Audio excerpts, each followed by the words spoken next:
Señor Jesús, gracias por tu palabra. Gracias porque nos permites el día de hoy de una manera libre poder acercarnos hacia lo que tú nos has dejado escrito.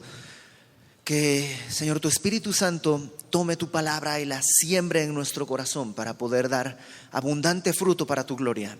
Te lo pedimos sabiendo que nos escuchas y que pedimos conforme a tu voluntad y confiando en que tú puedes hacer esto. En el nombre de Jesucristo nuestro Salvador. Amén. Juan capítulo 10.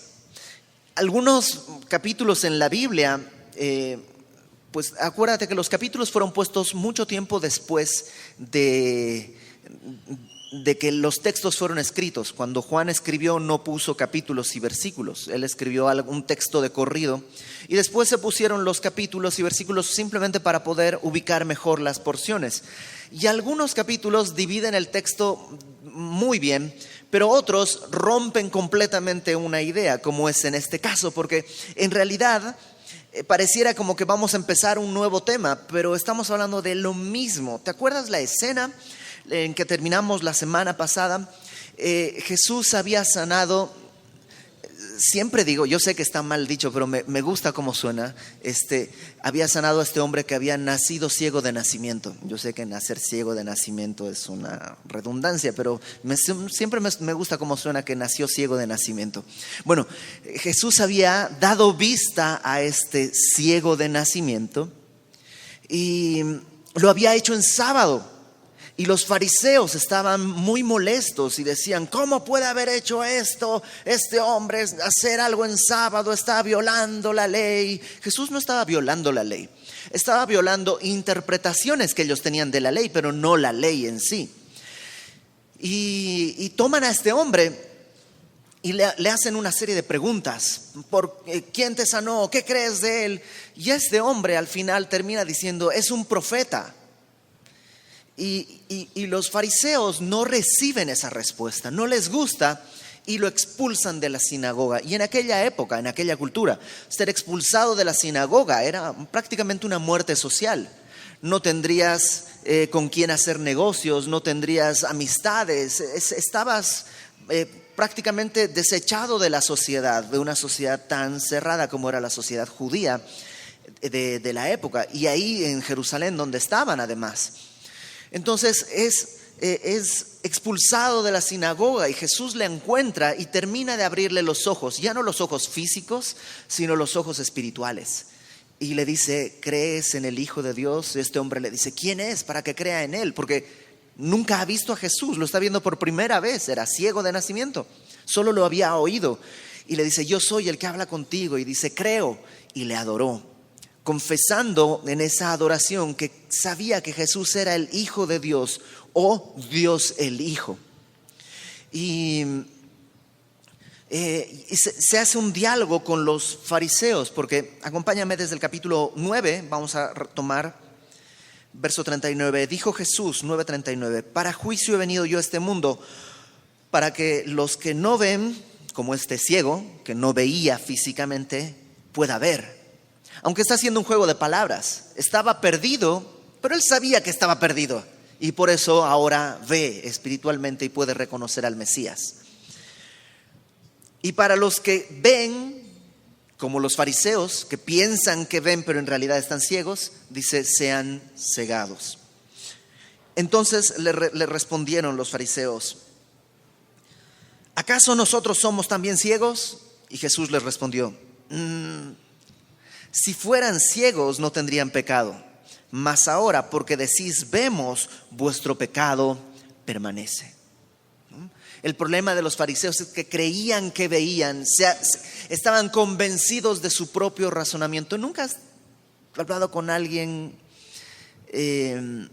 probablemente un niño muy seguro, pero seguro equivocadamente, aprendió algo y esta palabra quiere decir esto? No es eso. Sí es. Y como que no lo sacas de su error porque está convencido. Bueno, así estaban los fariseos, convencidos de que veían y por eso no podían entender que estaban ciegos.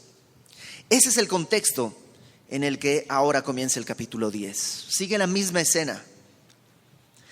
De cierto os digo, Acuérdate que desierto, desierto es una frase para dar énfasis. El Señor Jesús está usando en griego es amén, amén.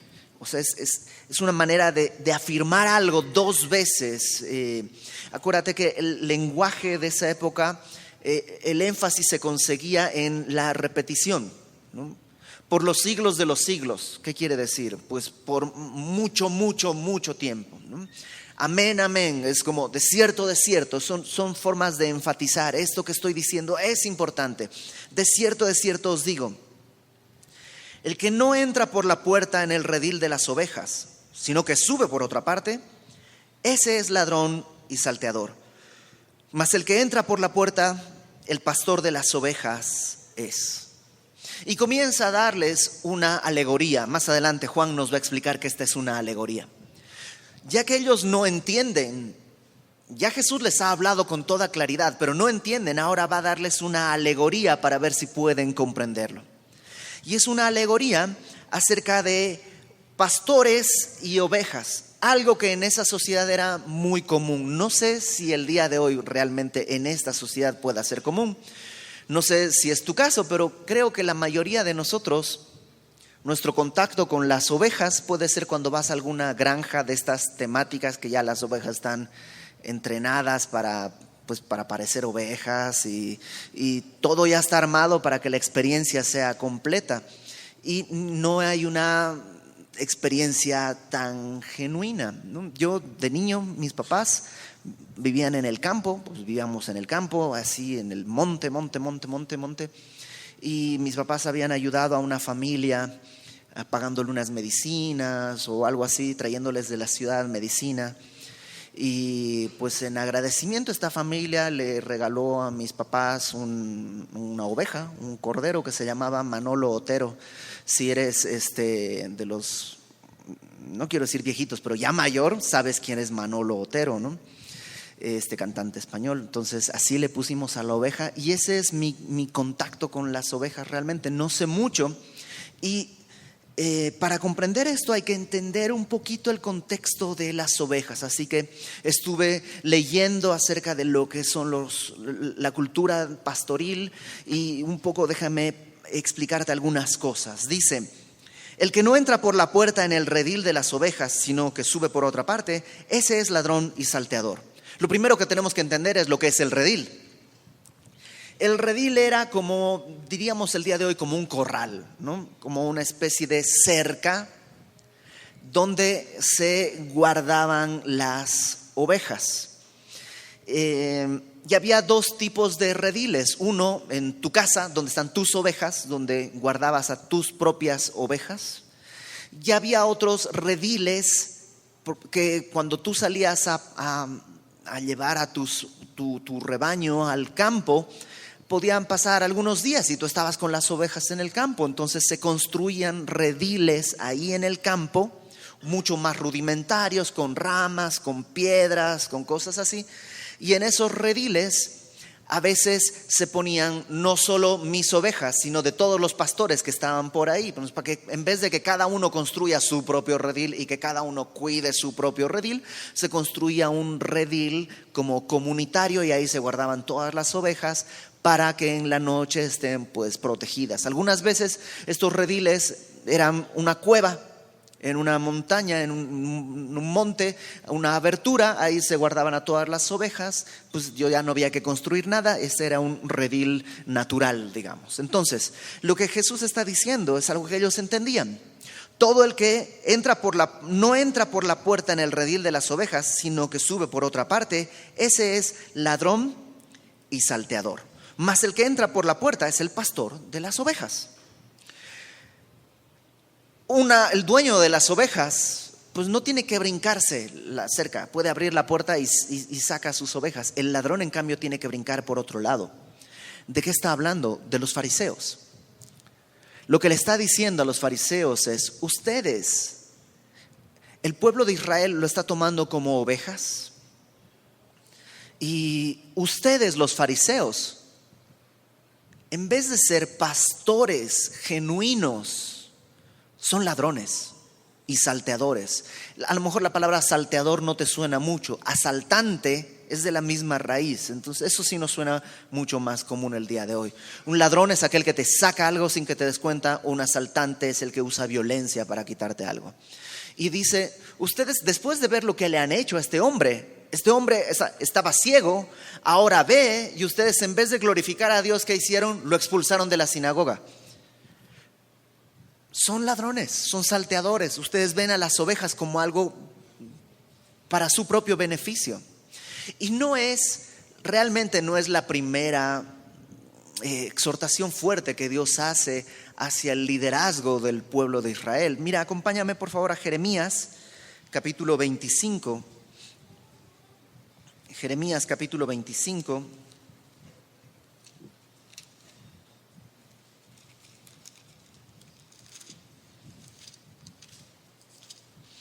En Jeremías 25 hay una exhortación, un llamado de atención que Dios hace.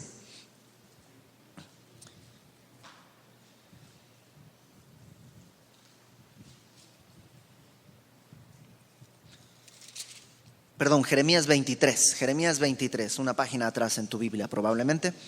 Dice, está hablando Jeremías de parte de Dios al pueblo, y esta es una exhortación a los líderes religiosos del momento. Y dice, ay de los pastores que destruyen y dispersan las ovejas de mi rebaño, dice Jehová. Por tanto, así ha dicho Jehová, Dios de Israel, a los pastores que apacientan mi pueblo. Vosotros dispersasteis mis ovejas y las espantasteis, y no las habéis cuidado. He aquí que yo castigo la maldad de vuestras obras, dice Jehová, y yo mismo recogeré el remanente de mis ovejas de todas las tierras a donde las eché, las haré volver a sus moradas, y crecerán y se multiplicarán, y pondré sobre ellas pastores que las apacienten, y no temerán más, ni se amedrentarán, ni serán menoscabadas, dice Jehová. Lo que está diciendo, lo que Jeremías está denunciando es que los pastores, los líderes religiosos de la época, se aprovechaban del pueblo. Si estuviste con nosotros en la serie de profetas menores los miércoles que terminamos hace algunas semanas, de eso hablaba, de cómo el pueblo estaba cómo el liderazgo se enriquecía a costa del pueblo y realmente era un tema bastante común. Y los fariseos estaban cayendo exactamente en el mismo problema. En vez de tomar a este hombre y consolarlo porque tantos años ha sido ciego, pero ahora ve, y enseñarle la ley y enseñarle todo eso, lo que hacen es expulsarlo de la sinagoga porque va contra sus intereses. Y lo que Jesús les dice, ustedes son ladrones y salteadores, no están entrando por la puerta. Ahora, evidentemente el pastor al que hace referencia es Jesús mismo. Y él entra por la puerta. ¿Qué quiere decir la puerta? Probablemente la puerta hace referencia a las profecías de los profetas. O sea, alguien que entra legalmente. Jesucristo entró legalmente a tomar ese rol. Fíjate lo que dice el verso 3. Al pastor, abre el portero, y las ovejas oyen su voz, y a sus ovejas llama por nombre y las saca. Acuérdate que es una alegoría. Ellos, los fariseos, son los ladrones y salteadores. Jesús es el pastor. ¿Quién es el portero que abre la puerta del redil? Algunos piensan que puede ser el Espíritu Santo, que es el que toca el corazón de las personas. Otros piensan que está haciendo referencia a Juan el Bautista. ¿Te acuerdas? Juan el Bautista era el que anunció antes de Jesús, aquí viene el Cordero de Dios que quita el pecado del mundo, y él es el que abre la puerta para que entre el pastor. Podría ser. Uno de los errores que podemos cometer en las alegorías es tratar de poner a cada elemento una simbología y un significado, porque entonces salen unas cosas demasiado raras. Lo importante de las alegorías es el mensaje de fondo, no tanto los detallitos y las cosas así, porque no habría historia que se pudiera armar. Entonces, al pastor, el portero le abre la puerta, y fíjate lo que pasa con las ovejas. Las ovejas, ¿qué hacen? Oyen su voz, y a sus ovejas llama por nombre y las saca. considerando la escena que vimos. ¿Te acuerdas? Este hombre es ciego o era ciego de nacimiento. Él no podía ver a Jesús. ¿Qué podía hacer? Oírle. Reconoció la voz cuando le dijo: ve al Siloé y lávate. Y obedeció. Sus ovejas oyen su voz y las saca. ¿De dónde las saca? Algunos piensan que la analogía se completa con que el redil, este corral, viene a ser la religión, la ley. En Gálatas, en el capítulo 3, acompáñame a Gálatas capítulo 3. Pablo nos explica para qué servía la ley. Gálatas capítulo 3, versículo 23. Gálatas 3:23 dice: pero antes que viniese la fe, estábamos confinados bajo la ley, encerrados para aquella fe que iba a ser revelada. O sea, antes de la venida de nuestro Señor Jesucristo, la ley nos encerraba, esperando que alguien nos abriera y nos sacara de ahí. Estábamos encerrados bajo la ley. Verso 24 de Gálatas 3. De manera que la ley ha sido nuestro ayo. Nuestro ayo es nuestro niñero, nuestro cuidador, nuestro tutor, digamos, para llevarnos a Cristo, a fin de que fuésemos justificados por la fe. Pero venida la fe, ya no estamos bajo ayo. Entonces pareciera, o algunos piensan, que el redil representa precisamente la ley. Y por eso ahora viene el pastor, el portero abre la puerta, pero el pastor no entra, sino que llama a las ovejas por su nombre, y sus ovejas le oyen y salen, las saca, ¿no? Como sucedió con este ciego, que ahora él es libre. Sí, ya en la sinagoga no lo quieren, pero tiene al Señor Jesucristo, ya ha conocido al Mesías, no solo tiene vista física, sino espiritualmente también sus ojos han sido abiertos. Y dice después en el versículo 4, cuando ha sacado afuera todas las propias, o sea que no todas las ovejas del redil son suyas, solo las suyas son las que escuchan su voz. Cuentan, esto lo he leído en algunos comentarios, pero la verdad no he encontrado un testimonio verdadero, así que yo pudiera decir así es, sino que cuentan que los pastores hacen un tipo de silbido o algo así, y sus ovejas escuchan ese silbido y lo siguen, como cuando, no sé, tu perro, tú le haces una señal y viene y una cosa así. Dicen que es así, no lo sé, pero aun si no fuese cierto eso, la analogía se entiende. Las ovejas escuchan y reconocen la voz del pastor, las saca, y dice versículo 4, cuando ha sacado fuera todas las propias, va delante de ellas, y las ovejas le siguen porque conocen su voz. Y es distinto una oveja de una vaca, no solo en su fisiología, sino en el caso de las ovejas, el pastor va adelante y las ovejas le siguen. En el caso de las vacas, el vaquero va atrás arreando las vacas. Y aquí es el elemento de poder, llamémosle, es la voz del pastor. Porque el pastor habla y las ovejas le siguen. No tiene que perseguirlas y azotarlas y corretearlas. No, él va caminando y les habla y las ovejas le siguen. Más, verso 5, al extraño no seguirán, sino huirán de él, porque no conocen la voz de los extraños. Puede hablarle otro y pues no lo escuchan porque no están familiarizados con esa voz. Verso 6, esta alegoría les dijo Jesús, pero ellos no entendieron qué era lo que decía. Y una vez más, los fariseos están confundidos. ¿De qué está hablando? ¿De qué está hablando? ¿Por qué crees que no entienden? Porque sus ovejas oyen su voz, pero las que no son sus ovejas no le oyen. Y ellos han cerrado su oído a la voz del pastor. El pastor les está llamando.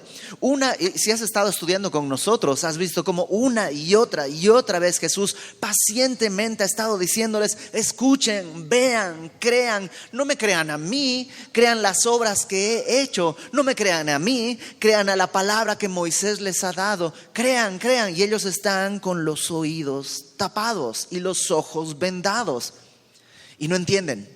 ¿Y qué crees que hace Jesús?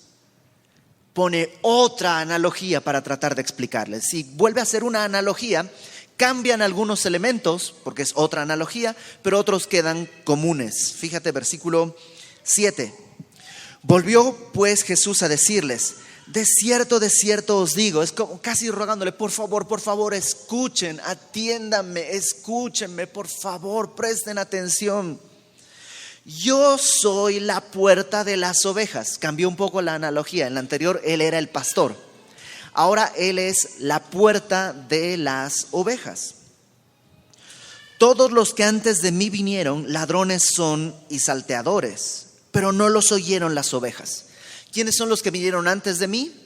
Bueno, dice ahí, son ladrones y salteadores. O sea, está haciendo referencia a los mismos fariseos. No hace referencia a los profetas, Jeremías, Isaías, porque ellos no son ladrones y salteadores. Está haciendo referencia al liderazgo de Israel. Yo soy la puerta. Todos ustedes y sus antepasados son ladrones y salteadores.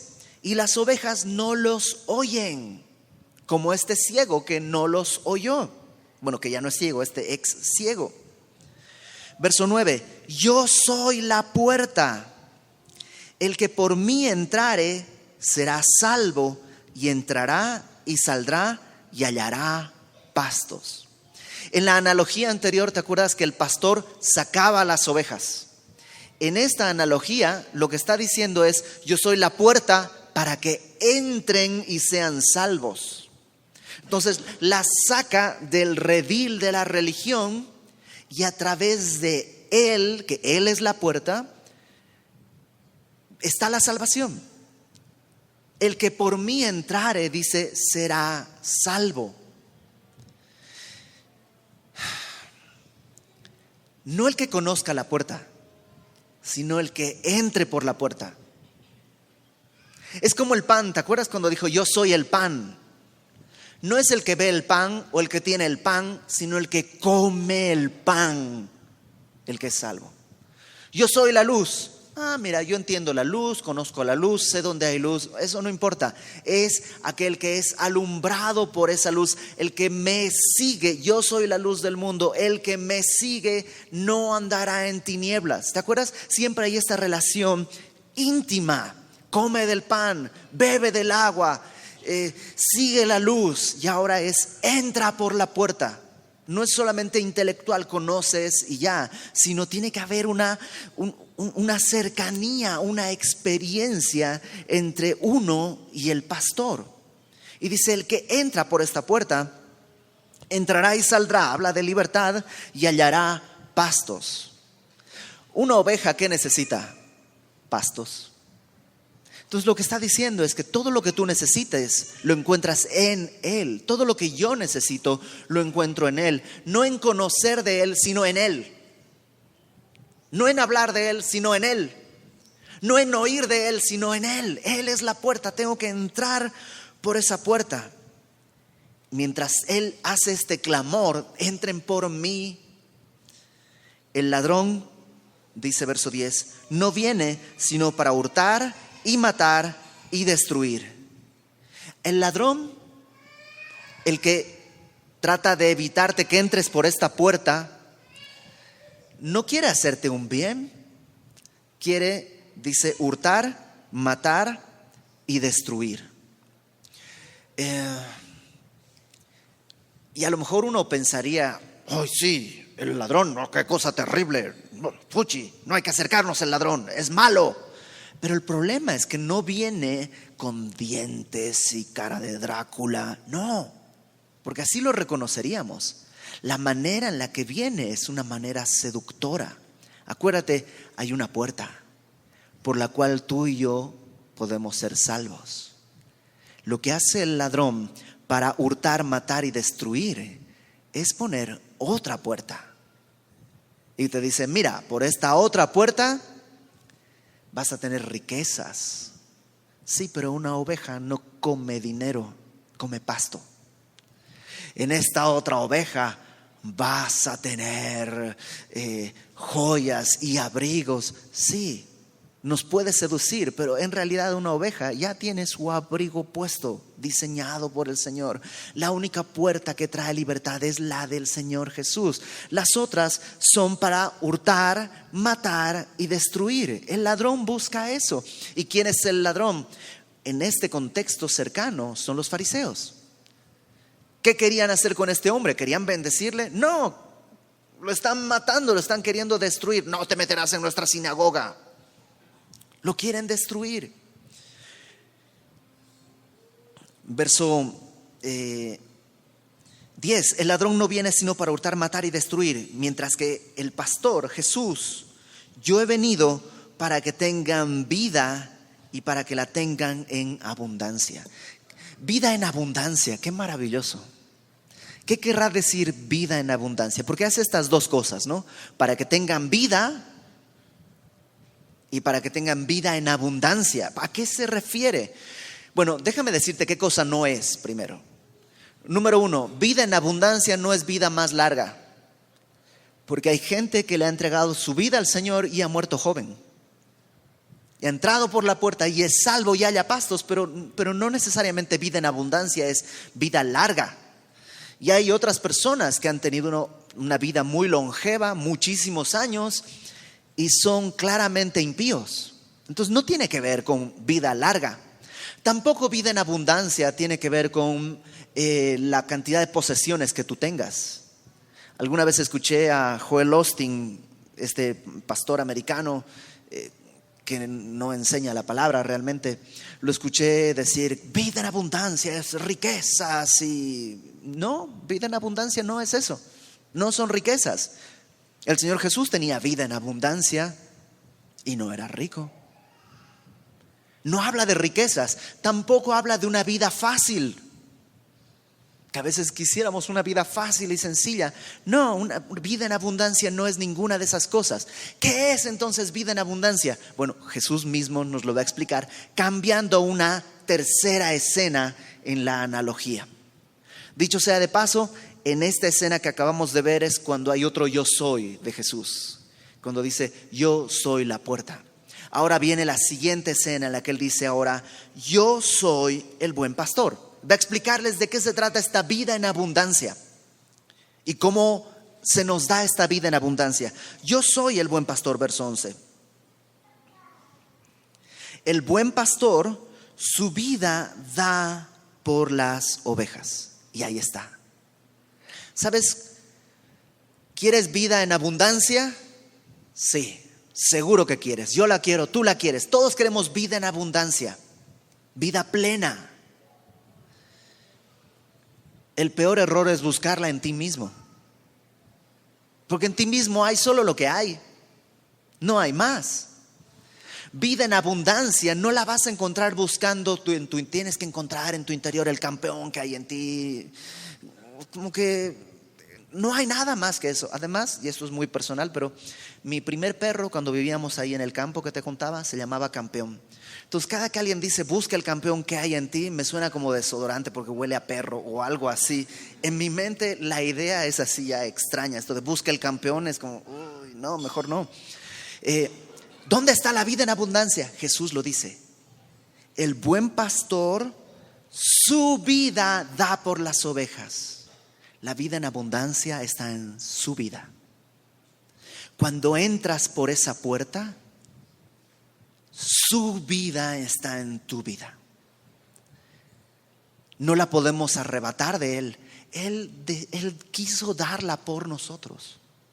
Su vida, esa vida plena, la vida plena del Hijo de Dios, la vida plena de Dios el Hijo, viene a nosotros cuando entramos por esa puerta. Por eso dice, el buen pastor su vida da por las ovejas. Más el asalariado. ¿Quién es el asalariado? Acuérdate, estamos en una nueva escena. En este caso el asalariado ahora son los fariseos. Los fariseos fueron primero el extraño, el ladrón y salteador.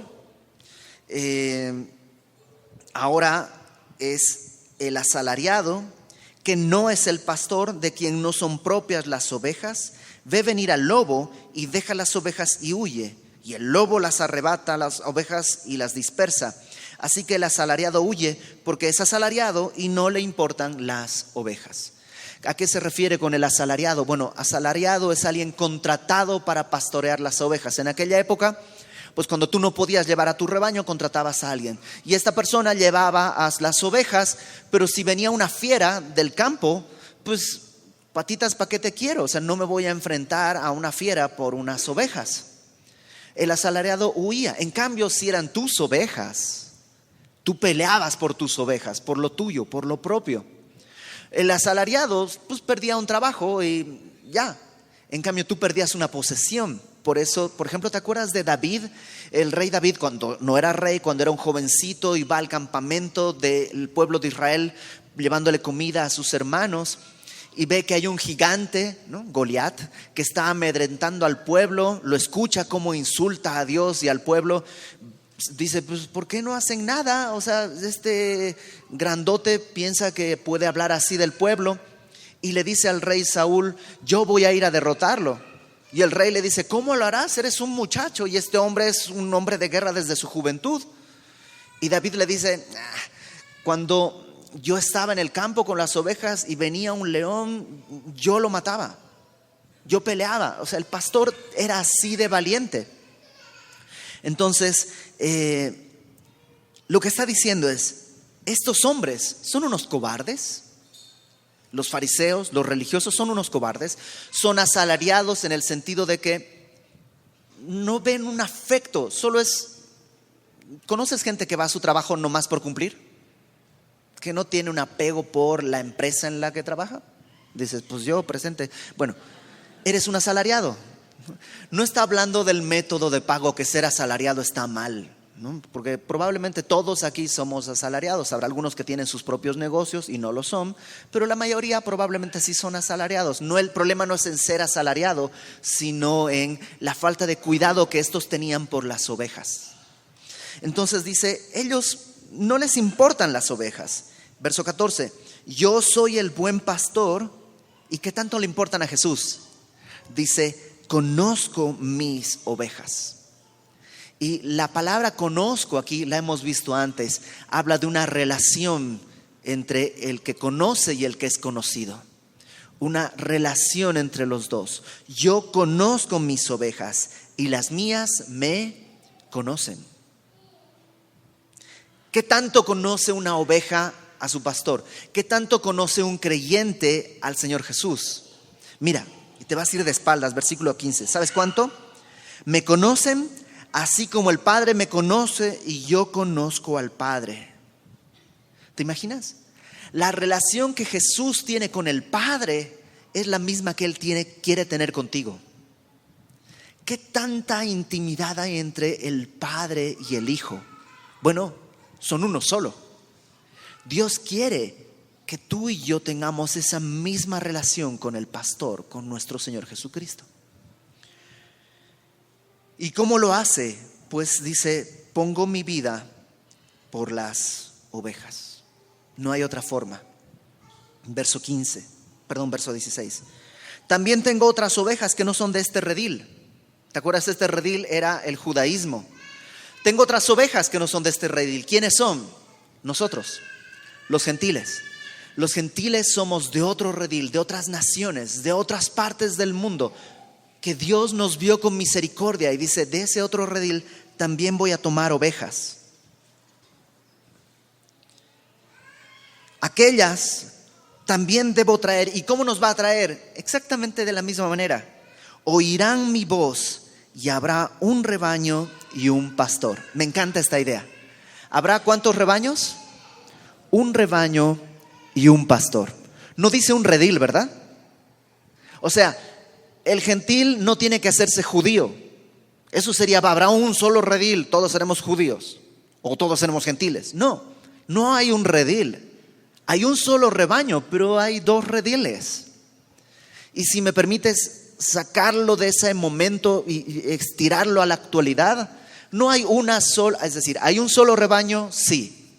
Pero hay Semilla de Mostaza, Amistad Cristiana, Casa sobre la Roca.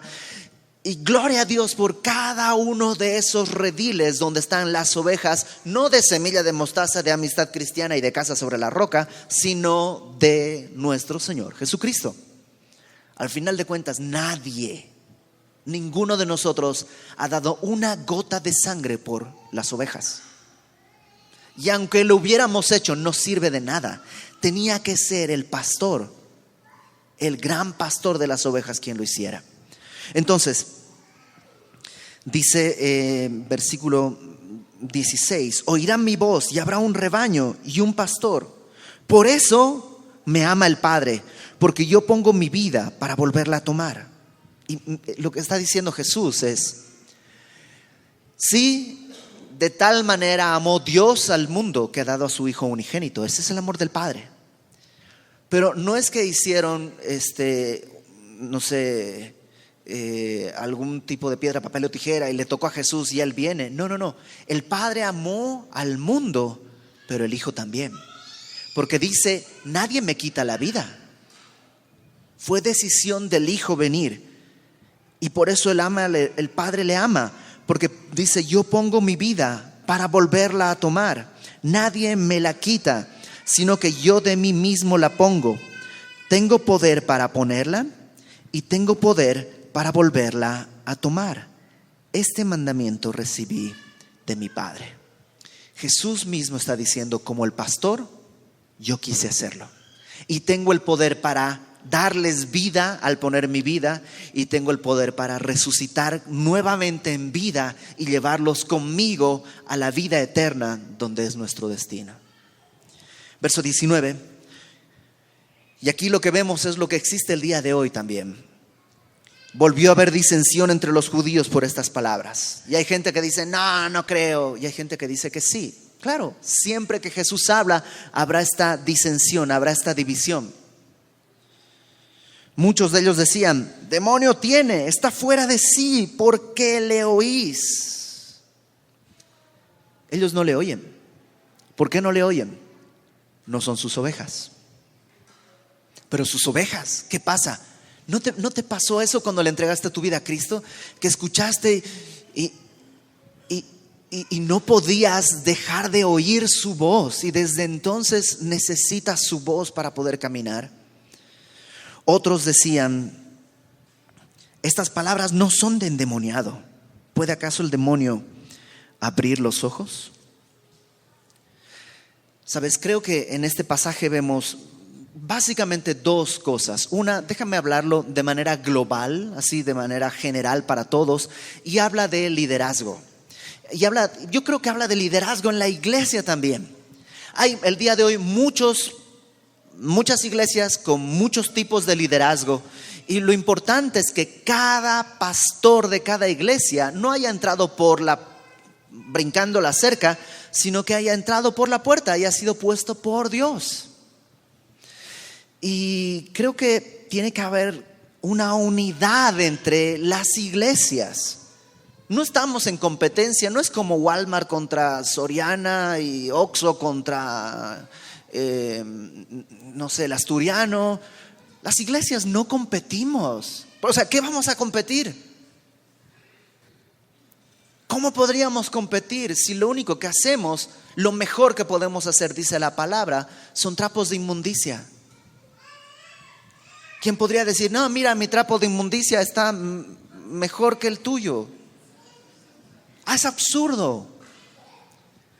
Sí, hay muchos rediles para la gloria de Dios. Qué bueno que haya iglesias en las que la gente baila. Pues ahí está la gente que le gusta eso. Gloria a Dios. Si enseñan la palabra y a Jesucristo como Salvador, son un redil del Señor y son parte del rebaño del Señor. Y hay otras en las que van de traje y corbata y gloria a Dios. Y hay otras que son como Semilla. Y lo importante es: el pastor ha establecido esto, el gran pastor nos ha establecido. La respuesta es: oramos que sí sea así. pero buscamos esta unidad. Ahora, lamentablemente también hay iglesias que yo creo que no han sido establecidas por Dios. Iglesias en las que el liderazgo está despellejando a las ovejas. A la gente que va, a los incautos, lamentablemente los está dejando en pobreza, los está destrozando. Pues sí, han venido a hurtar, matar y destruir. No son el pastor, son el extraño, son el ladrón, el salteador. ¿Qué hacemos? Armamos una revolución. Vamos a hacer una lista en la que no podríamos hacer eso. ¿Cómo podríamos juzgar a todas las iglesias del mundo, a todos los pastores, aquel sí, este no, y salgan de ahí? ¿Cómo podríamos hacerlo? ¿Quién se anima a hacerlo? Yo no podría hacerlo. Confiamos en que sus ovejas oyen su voz. Y aquellas ovejas que están en ese lugar, tarde o temprano dirán: esto es extraño. Si han creído en el evangelio, van a oír la voz del pastor y van a seguirle a donde el pastor les está llevando y dirigiendo, y entrarán y saldrán y hallarán pastos. De manera global, creo que tenemos que tener paz. Creo que tenemos que descansar en eso. El Señor va a hacer su obra a través de los siervos que Él ha levantado. Por otro lado, creo que esta idea de que el pastor va delante y no detrás arreando las ovejas trae mucho descanso. Mi tarea como pastor no es arrear las vacas. Mi tarea como pastor es caminar adelante siguiendo al que está caminando delante de mí. Y hemos tenido conferencias de matrimonios y cosas así, pero la verdad, mi mayor peso no es estudiar para esas conferencias, sino porque eso sucede 1 hora, una vez a la semana y por un tiempo determinado. Mi mayor lucha y mi mayor responsabilidad es poder yo tratar a mi esposa de la manera en la que Dios me lo demanda, para que yo mismo pueda tener misericordia cuando alguien dice: es que estoy batallando con esto. Yo podría decir: ay, es que no sabes qué hacer. Pero cuando yo he experimentado mis batallas, yo puedo tener misericordia de mi hermano y decirle: te entiendo, sabes que es difícil, pero el Señor nos está enseñando esto y podemos caminar juntos. Y te digo una cosa, también es tu responsabilidad. Porque aunque tú no eres pastor de una iglesia, sí hay alguien que está detrás de ti y que está viendo tus pasos. Y el peor error es tratar de voltearte a decirles: miren, por aquí tienen que caminar, porque tú mismo te vas a tropezar. Tú tienes que mirar adelante y caminar y confiar en que los que están atrás van a caminar detrás de ti. Ya estás dejando tus pasos. Camina firme para que tu huella sea segura. Ahora, de manera muy personal, creo que lo que Dios nos quiere decir es que necesitamos conocer su voz. ¿Cómo diferenciar su voz de otras voces? Lee tu Biblia. Si lees tu Biblia, vas a conocer la voz del Señor. Si lees tu Biblia, vas a poder aprender a discernir cuándo es la voz del Señor y cuándo es un imitador. Cuentan, no sé si es cierto, que una vez un apache, ¿no?, que estaba caminando por las calles de Wall Street, y estaba caminando con un señor, con un banquero, uno de estos hombres que trabajan ahí. Y este apache le dijo al otro: espérate, hay un grillo por acá. Entonces como que miró y dice: ¿cómo que un grillo? Mira aquí, ¿no? Y detrás de unas cajas, y encontró: mira, aquí está, es un grillo. Y este hombre le dijo: ¿cómo es que escuchaste que había ese grillo en tanto ruido? Y este apache lo que le dice es: cuestión de costumbre, porque esto es lo que yo oigo cotidianamente. Mira, sacó una moneda de su bolsillo, la tiró al piso y la moneda cayó. Ting, ting, ting, ting. Y todos alrededor en Wall Street se voltearon a ver dónde. ¿Por qué? Porque eso es lo que oyen. Entonces, como te digo, no sé si esta historia es real o no, pero creo que ilustra este punto. Para conocer la voz del Señor y discernir la voz del Señor, tiene que ser la voz que escuchas cotidianamente. Si tú escuchas la prédica una vez a la semana, 40, 50 minutos, una vez a la semana, y durante toda la semana estás escuchando a todas las otras voces, que no quiero decir nombres, pero tú sabes que están en el radio y tienen sus programas en la tele y dan consejos y te dicen mira, y tienen sus revistas. Si estás oyendo esas voces, estás oyendo al salteador, estás oyendo al ladrón, al que viene para hurtar, matar y destruir, y esas puertas no hallan pasto. Y nunca, lo peor, nunca vas a aprender a reconocer la voz del Señor. El pastor está llamando. Y es una buena idea agachar la cabeza y escuchar. Señor, gracias, porque tú viniste por nosotros, porque en tu misericordia tú diste tu vida por nosotros. Ayúdanos, Señor, a escuchar tu voz. Ayúdanos, Señor, a rendir nuestro corazón. No queremos ser de los que están oyendo voces del extraño y del ajeno. Queremos que tu voz sea cotidiana. No queremos ser seducidos por otros conceptos y otras ideas. Danos hambre y sed, profunda sed de tu palabra. Ahí en tu lugar, si el tiempo de comunión con el Señor en tu semana es menor que el tiempo de comunión con otras cosas, ¿por qué no te pones a cuenta? Si le dices, perdóname, Señor, porque te he dejado esperando. Perdóname, Señor, porque no he prestado atención a tu voz, aunque tú has dado tu vida por mí. Ponte a cuentas con Él.